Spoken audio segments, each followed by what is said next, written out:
संत गजानन महाराज की जय, संत ज्ञानेश्वर महाराज की जय, संत जगद्गुरु तुकाराम महाराज की जय।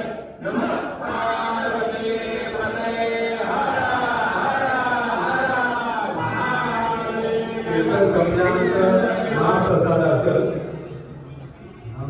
कीर्तन संपल्यानंतर महाप्रसाद असल्याची नोंद घ्यायची।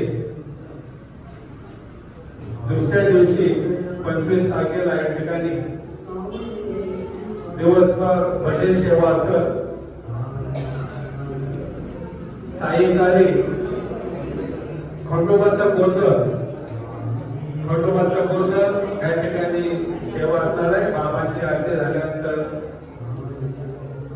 7:30 नंतर हे कार्यक्रम चालू होते। साधारणपणे 9-10 वाजेपर्यंत कार्यक्रम चालतील। जे भक्त या कार्यक्रम पाहण्यासाठी किंवा कार्यक्रमाचा आनंद घेण्यासाठी येतील, त्यानंतर दुसऱ्या दिवशी प्रसादाची सेवा केली। फक्त एकच लक्षात ठेवा, प्रसाद कार्यक्रम झाल्यावरच सुरुवात होईल आणि शेवटच्या दिवशी 26 तारखेला या ठिकाणी सकाळी